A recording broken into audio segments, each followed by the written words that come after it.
What's up everyone? For today's video, nako, totoo kaya ito na front row no more na? Reaction na natin to kasi naglabas ng notice of the public itong front row na kung saan CEO, itong si isang sa mga tumatakbong mayor dyan sa lungsod ng Maynila. Ano kayang dahilan kung bakit naglabas ng notice to the public itong front row.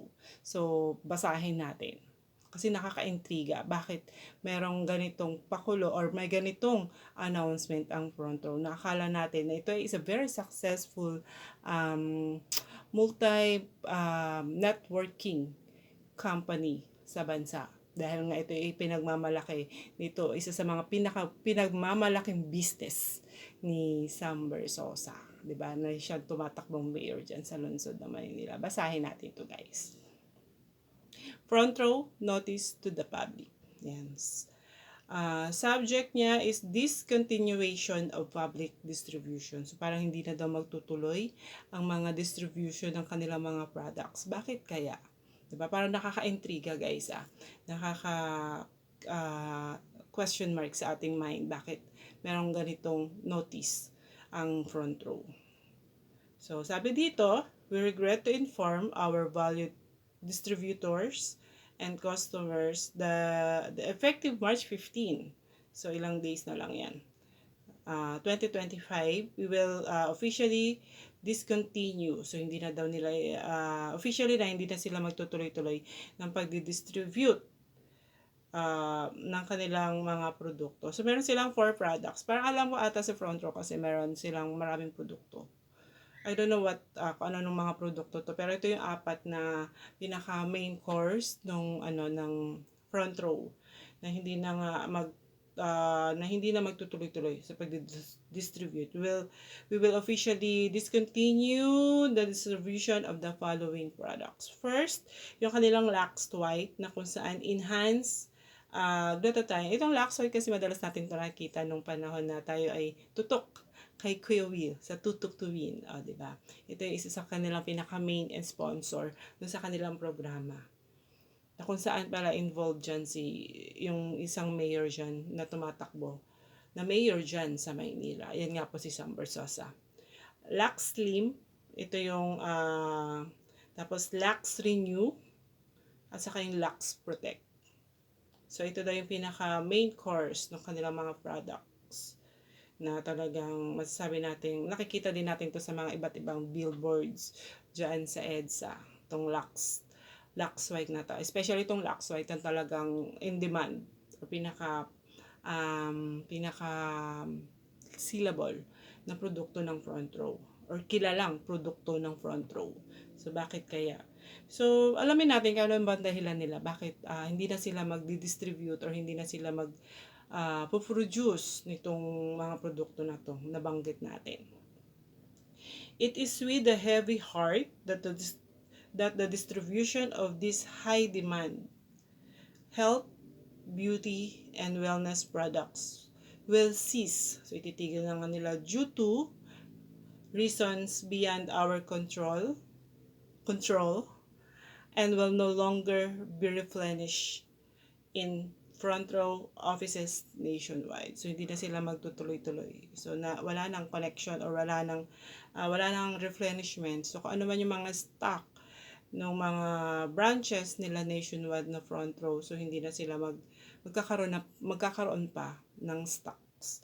So hindi to, parang hindi naman ata nabanggit kung ano yung reasons. Basta ang sabi lang is due to the reasons beyond our control. So parang hindi na nila wala na sa kanila.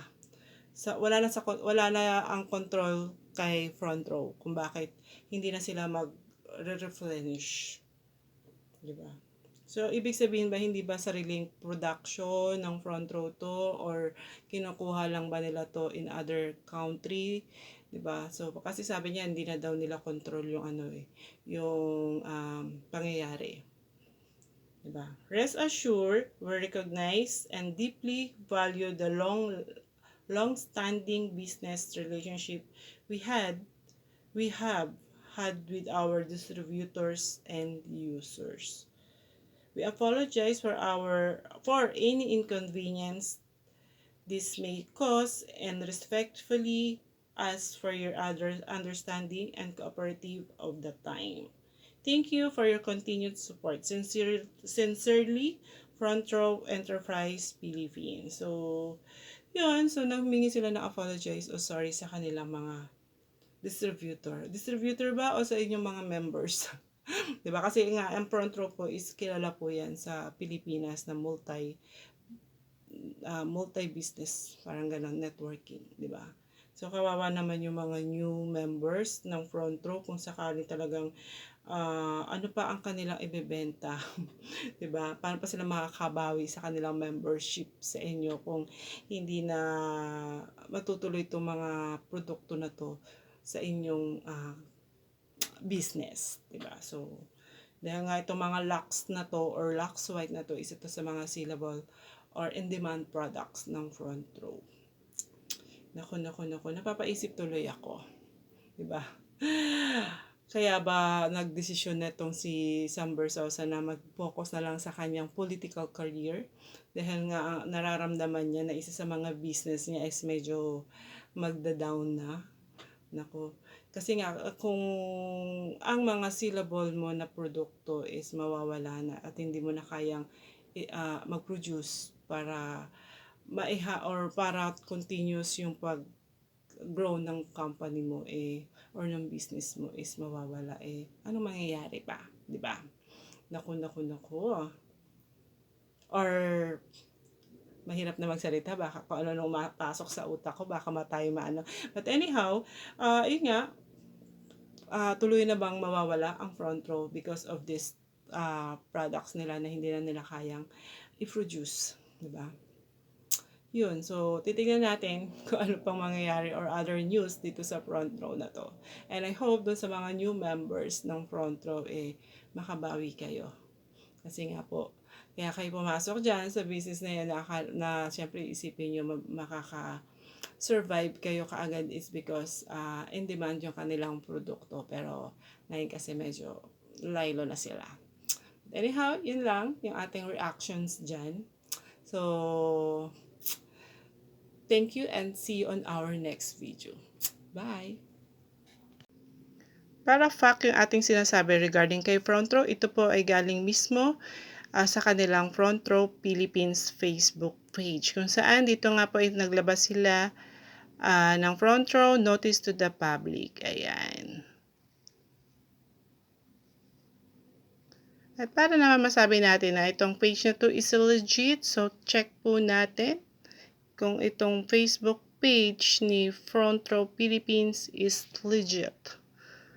So, meron sila dyan. 2015 writer, Front Row Philippines. Hindi nga lang natin siya makita kung ilan yung kanilang followers. Ito pala. So, meron silang 216k followers. Ayun. So, ito po yung official Facebook ni Front Row na kung saan dyan po mismo galing yung kanilang notice to the public. Kasi baka mamaya sabihin nila is agawa-gawa na naman po yan. So, yun lang po. So, abangan po natin yung mga susunod kung ano na po talaga ang mangyayari dito sa Front Row. Katapos nilang maglabas ng kanilang notice to the public regarding sa mga other products na nila na hindi na makikita sa market. Yun lang. See ya!